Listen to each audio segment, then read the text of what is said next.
Hey everyone, this is Riddle Hugger Age Raven. I'm here with my recap and review of Naruto Next Generation's anime episode number 217, which is titled Decision. And yeah, as far as my opinion goes, this was like one of the best Naruto episodes ever.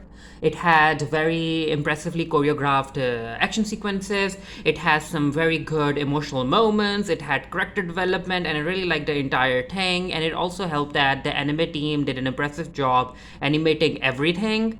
So yeah, let's get to it. The episode opens up with Sasuke wondering about where Naruto got such an impressive boost in his chakra. Sasuke is wondering about why Naruto never mentioned that he had this incredible mode as an ace up his sleeve. And I'm like, you know what, Sasuke, I'm right there with you because let's face it, Baryon mode wasn't necessarily a thing during the Naruto and Naruto Shippuden era, as far as my opinion goes. Like, this was a new thing that had to be created in order for Naruto to stand a chance against someone like Isshiki.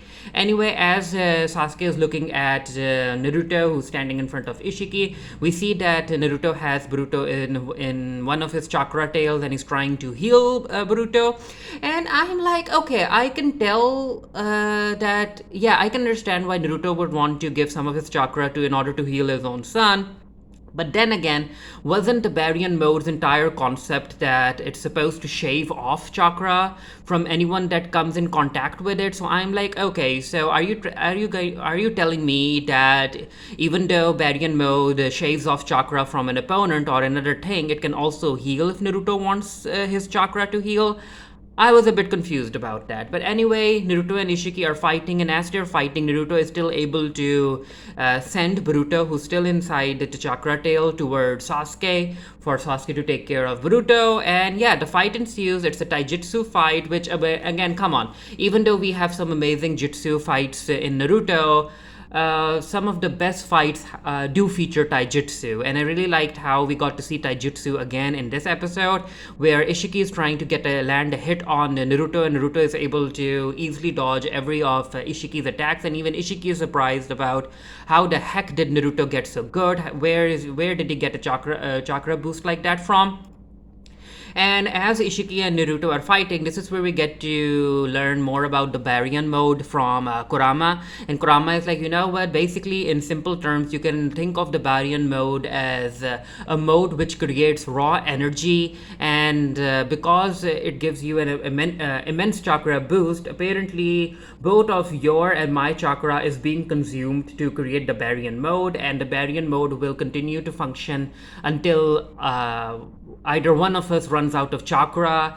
And this is where Kurama is like, you know what, because we are running on limited chakra, you have to be very careful. You have to ensure that every move counts. You also have to take out unnecessary thoughts out of your brain. So you really need to focus. And yeah, the taijutsu fight continues, and this was a scene that I really enjoyed, where Naruto is able to kick Ishiki like that in the side of his ribs, and I'm like, yep. Again, animation team did a very good job. So of course Ishiki, of course, he's getting annoyed, he's getting angry, so he decides to throw his massive heavy cubes over on Naruto. At Naruto, and we get to see that Naruto, using his chakra tails, is able to easily lift one of the cubes up. He doesn't even break a sweat, and he then throws the cube at Ishiki.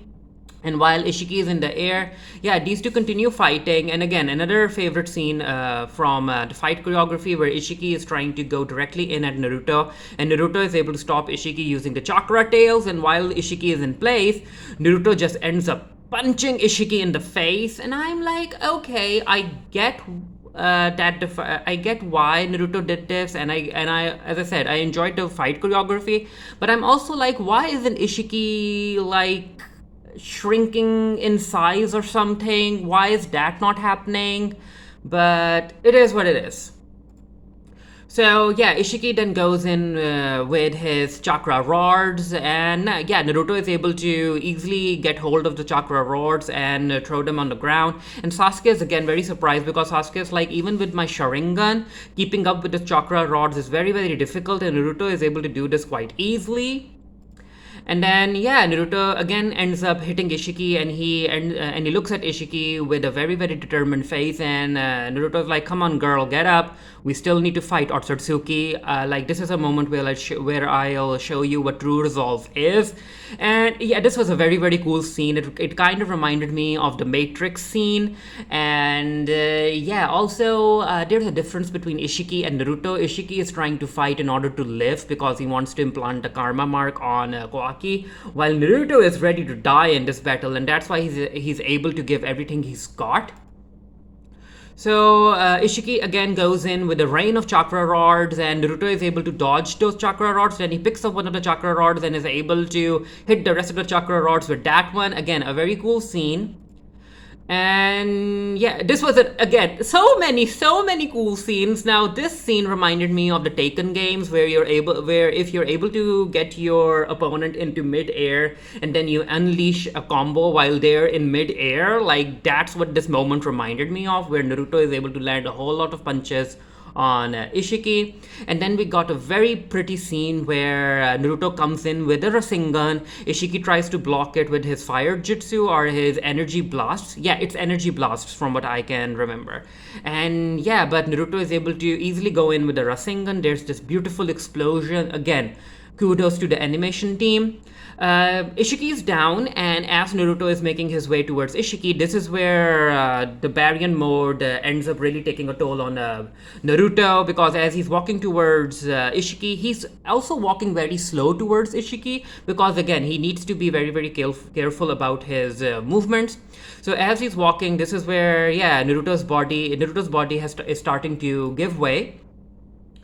And again, we cut to Kawaki and the rest sitting in the hideout, and this is where Amado notices the prosthetic arm on Kawaki, and he gets to know that basically it answers to Naruto's chakra. And Amado's like, you know what? It's quite unexpected that the Hokage is so generous that he's actually giving his own chakra in order for you to use the prosthetic arm.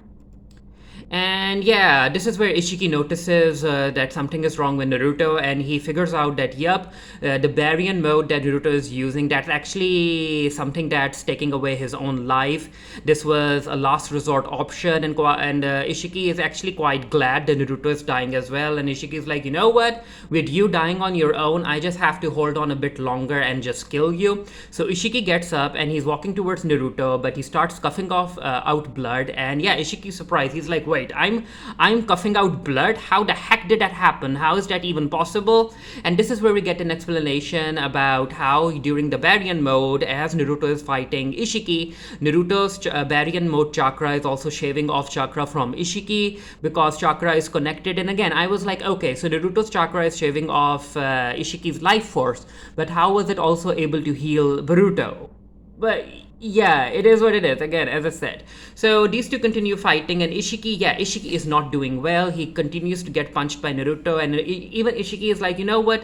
The strength of Naruto's punches isn't an issue, which again goes to show how durable Ishiki is. He's just like, you know what?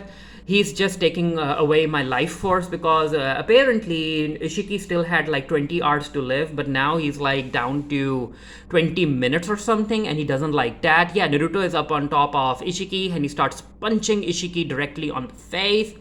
And but of course, because Naruto's body is giving out. Oh, my bad. We are still on the previous still. But yeah, because Naruto's body is giving out, Ishiki is able to get an upper hand on Naruto for a bit, and he gets on top of Naruto, and he's like, "Yup, I need you to die right now." And as he has Naruto in a chokehold, basically not chokehold, yeah, he's just choking Naruto with his hand. This is where he senses Naruto chakra all the way in the Leaf Village in another dimension, and he's like, "Ooh, this is interesting." And apparently Ishiki only has 5 minutes to live, and Ishiki's like, "You know what? Might as well do it now." So he ends up tapping into Naruto's chakra that's fueling the prosthetic arm, and he's able to teleport Kawaki all the way over here. And of course, Naruto is like, "You know what, Kawaki? Run." Just run. Don't worry about me. Run, hide. We just need to keep Isshiki away from you for 5 minutes. And of course, Kwaki runs. Isshiki is able to catch up to Kwaki and he grabs Kwaki by the neck. Sasuke is able to switch places with Kwaki and he ends up throwing this mineral dust, which is able to even block the Byakuga eye. And of course, Isshiki is like, this is annoying. So he ends up hitting Sasuke. And I was like, you know what? This was a very good point to actually kill Sasuke. But the fact that Isshiki didn't kill Sasuke, I'm like, you know what? Maybe he doesn't want to waste any more chakra. He doesn't want to waste any more time. So Isshiki goes up into the air and he starts yelling Kwaki's name. He wants Kwaki to come out of hiding. But of course, Kwaki isn't going to do that. So Isshiki ends up attacking the entire area with chakra rods, and it destroys quite a lot of area.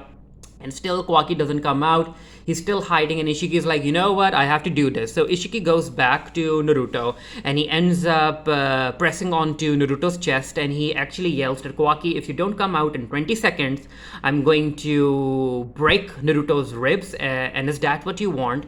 So this was a very, very well written scene in my opinion, where we got to see Kwaki's internal emotional turmoil, where Kwaki is hiding and he ends up getting a flashback, because Kwaki is a character who is suffering from PTSD and a whole lot of emotional issues, and he ends up remembering how Jigen used to count down when he was trying to find Kwaki, and how Jigen would threaten to kill Kwaki's fish if he doesn't come out of hiding.